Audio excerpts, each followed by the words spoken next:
GenAI for DevOps engineers, 30 days, real labs, real workflows. Launch price, $39, limited seats. This program is built to fix exactly that. Not theory, not buzzwords, not build chat. We focus on practical GenAI skills that directly map to real DevOps workflows. This is not a video-only course. You'll get guided, hands-on labs, real environments, time-bound, controlled access, exercises that mirror real DevOps plus GenAI usage. 30 Days of AI Agents is a hands-on program designed to help learners understand, build, and evaluate modern AI agents using popular open-source frameworks. Over 4 weeks, participants will build AI agents using tools such as N8N, Crew AI, Llama Index, LangGraph, and Small Agents. Duration 30 days. Format live instructor-led sessions. Hands-on, yes, guided labs and exercises. Have you ever checked your Linux system's memory usage and panicked because it seemed like all your RAM was being used? Don't worry, your RAM is fine. This video will explain how Linux manages memory, why it looks like your RAM is full, and why you shouldn't be concerned. Now the question is, what's going on? When you see high memory usage on Linux, it's primarily because of disk caching.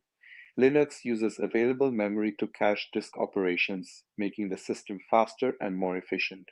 This cached memory is borrowed when not needed elsewhere and can be instantly released for applications when required.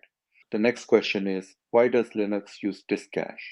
Disk caching improves system performance by keeping frequently accessed data in memory. This reduces the time it takes to read data from the disk, making the system more responsive. So what is the downside? It can confuse users into thinking their memory is low, but this isn't true. Let's understand how memory is managed. Linux categorizes memory usage as follows.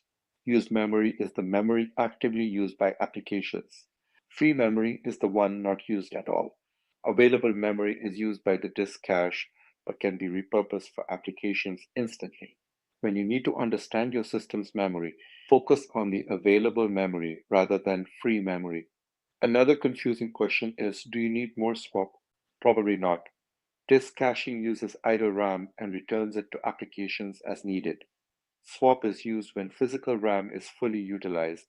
If applications require more memory, the kernel reallocates it from the disk cache, ensuring minimal swap usage. How to verify memory usage. To accurately check your memory usage use. Free-m command. Look at the available column to see how much memory is actually available for your applications. This provides a true picture of your memory usage. The important question is when to worry.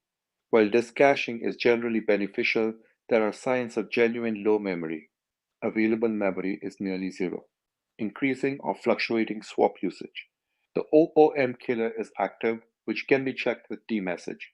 To sum up, understanding how Linux manages memory can alleviate unnecessary worry about your system's performance. Disk caching makes your system faster and more responsive, and the memory used can be reclaimed for applications instantly. Focusing on available memory gives you a clearer picture of your system's health. Thank you everyone for watching the video. If you liked it, please don't forget to subscribe to the channel. For more content like this, check out my book, Cracking the DevOps Interview. You can find the link in the description below.